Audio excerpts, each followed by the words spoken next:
Quiero darle la bienvenida a esta hora a nuestra primera invitada del programa. Está en Medellín, Colombia, es Paola Holguín, senadora por el partido opositor Centro Democrático, integrante de la Comisión Segunda del Senado de Colombia y de la Comisión Asesora de Relaciones Exteriores. Bienvenida a NTN 24, senadora. Hola Jason, muchísimas gracias. Un saludo para ti, todo el equipo de NTN 24 y a quienes nos ven a esta hora. Senadora, con mucha preocupación vimos lo que sucedió ayer en el Congreso. En palabras suyas, ¿qué fue lo que pasó en el recinto legislativo? Yo creo que es un asunto bastante complejo. Ayer, tal como lo ordena la Constitución y la ley, se surtió el segundo día de debate sobre la consulta popular. Ayer también se votó la apelación a la reforma, al archivo de la reforma laboral. Eh, Fue un debate intenso, complejo. Se dio la votación y una vez se da la votación y se anuncia que fue derrotada la consulta, pues inmediatamente la reacción desafortunada del ministro del Interior fue ir a agredir al secretario del Senado. La bancada de gobierno hizo lo propio. Entonces, complejo, porque en democracia el resultado se debe respetar. La verdad es que fue un proceso democrático. Los registros de la votación están allí porque fueron registros electrónicos, solo 4 votos fueron manuales, también fueron muy claros, 2 por el sí, 2 por el no, pero definitivamente cada vez este gobierno evidencia más su talante antidemocrático. ¿Por qué el presidente Petro y los senadores afectos al gobierno aseguran que hubo fraude? ¿Por qué insisten en esta narrativa? Yo creo que es simplemente una manera de caldear los ánimos, de tratar de desprestigiar al Congreso y desconocer el resultado. Todo se hizo con apego a la ley es clara, el presidente cierra la votación cuando lo considere. En ese momento todas las personas que estábamos en el recinto ya habíamos votado, eso se puede corroborar en las cámaras del Congreso. Y lo normal es que en cualquier momento el presidente cierre la votación, siempre sin exceder los 30 minutos, porque es el plazo máximo que establece la ley. Pero antes de los 30 minutos, en cualquier momento, cuando lo considere conveniente, quien presida la sesión puede cerrarla. En ese momento ya todos los que estábamos en el recinto habíamos votado y pues el presidente procedió a hacer lo que le toca por ley.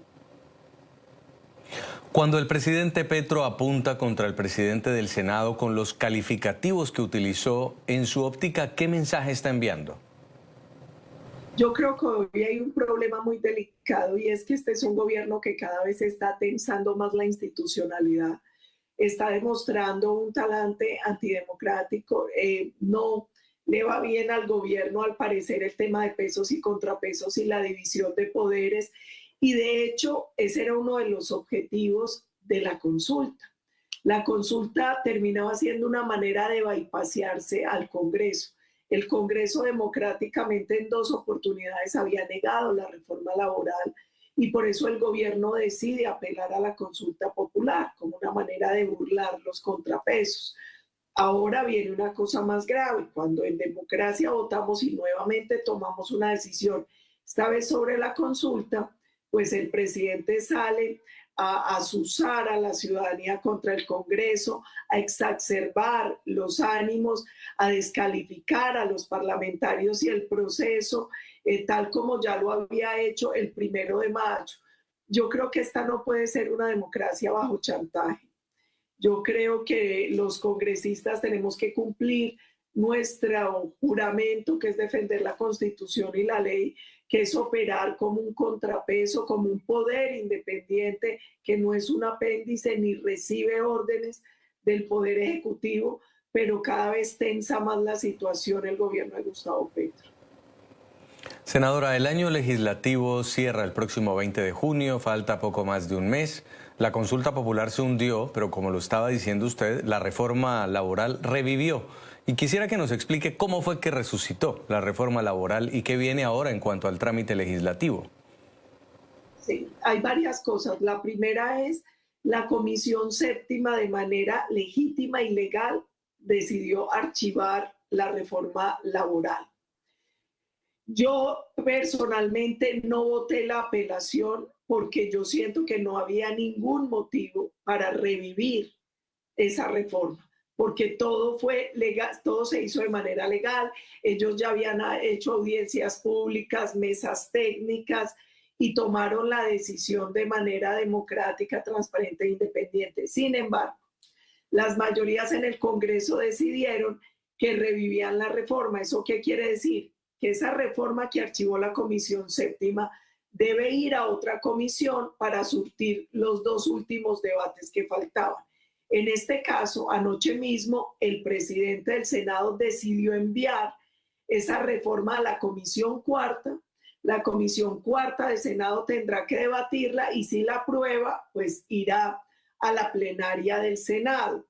Este es un mecanismo democrático. Yo no estuve de acuerdo con que se reviviera porque creo que es una manera también de ir burlando las comisiones, en fin, pero bueno, ahora lo que sigue es que se abra el debate y antes del 20 de junio deben darse el debate en comisión, en plenaria y la conciliación. Los tiempos dan, si se quiere. Lo que pasa es que yo siento que la preocupación del gobierno no es la reforma en sí, era la consulta, porque ellos lo que quieren es tener una herramienta para hacer campaña. Si de verdad la preocupación fueran los trabajadores, pues se empeñarían en sacar una reforma consensuada con las mayorías para poder lograr garantizar unos derechos o algunos temas para los trabajadores, pero yo siento que ese no es el objetivo. La consulta era la excusa para hacer campaña, para burlar la decisión del Congreso, y por eso uno no ve que tengan ahora el mismo empeño o el mismo entusiasmo en este nuevo debate que se puede dar a la reforma. Por otra parte, senadora, el gobierno colombiano ha manejado un lenguaje agresivo contra ustedes, los legisladores. El debate político cada vez es más álgido, poco respetuoso. Lo veíamos ayer en esas imágenes. ¿Cuál es su percepción de esto? Yo lo que creo es que el gobierno está tratando de incitar nuevamente violencia y vandalismo y terrorismo. Ese fue uno de los elementos de la anterior campaña. Ellos ganaron corriendo la línea ética, quemando candidatos, adelantando lo que ellos denominaron estallido social, que no fue nada distinto al uso de la violencia, el vandalismo, el terrorismo en las ciudades, donde incendiaron CAIS intentando quemar vivos policías, donde hubo asesinatos, donde afectaron bienes públicos y privados. Y yo siento que esta vez la estrategia es la misma desde distintos sectores del gobierno y quienes los apoyan. Uno ve, por ejemplo, al presidente de la CUT, de la Central Unitaria de Trabajadores, diciendo si no pasan las reformas vamos a otro estallido. Uno ve al presidente asusando movilizaciones, calle y también los elementos simbólicos. El 1 de mayo él utilizó la bandera de la guerra a muerte, que además es súper desafortunado porque si recordamos esa bandera de 1813 que nace con un decreto, lo que promovió fue declarar objetivo legítimo a todo aquel español que por acción u omisión no ayudara en ese momento a la independencia. Y eso llevó a una operación de exterminio. Y esta vez el presidente recuerda el fraude del 19 de abril de 1970 que dio origen a la organización terrorista a la que él perteneció, al M-19, y eso claramente es nuevamente una amenaza contra los parlamentarios. Y mire, esto cada vez pasa más de castaño a oscuro porque el presidente se ha atrevido de manera irresponsable a acusar a un senador como el senador Pinto del supuesto asesinato de una persona en el Cauca. Han movilizado ciudadanos contra la Casa de Parlamentarios como la senadora Nadia Ablel, donde ella vive con un niñito, con su hijito de 3 años. Ya nada les importa. nada les importa. Ayer tuvo que ir la policía para proteger al secretario y a los parlamentarios para que lográramos salir del recinto. Esas no son señales de un gobierno democrático y cada vez los símbolos son más complejos, los mensajes y el vocabulario es mucho más complejo y yo creo que esto tiene que alertar a la comunidad internacional y a los colombianos también. Para ir finalizando, senadora, ustedes, los legisladores, sobre todo los de oposición, tienen grandes desafíos y responsabilidades en lo que queda de gobierno. ¿Cómo van a afrontar la recta final del presidente Petro? Yo creo que este es un momento que exige firmeza democrática. Este no es un momento para cobardía. El gobierno va a continuar con su operación de chantaje, de amedrentamiento, de amenazas. Ese es el talante que han demostrado y ellos, por de todo, uno lo que siente es que no quieren abandonar el poder. Gustavo Petro lo ha dicho a veces de manera soterrada, a veces de manera abierta. El 1 de mayo dijo, si no pasan las reformas con una soga me amarraré a una silla en la Casa de Nariño. Pues nos toca sacarlo con soga y con silla, porque la Constitución es clara. Petro ganó, pero la Constitución no perdió. Su gobierno termina el 7 de agosto del 2026 a las 3 de la tarde. Eso no es negociable.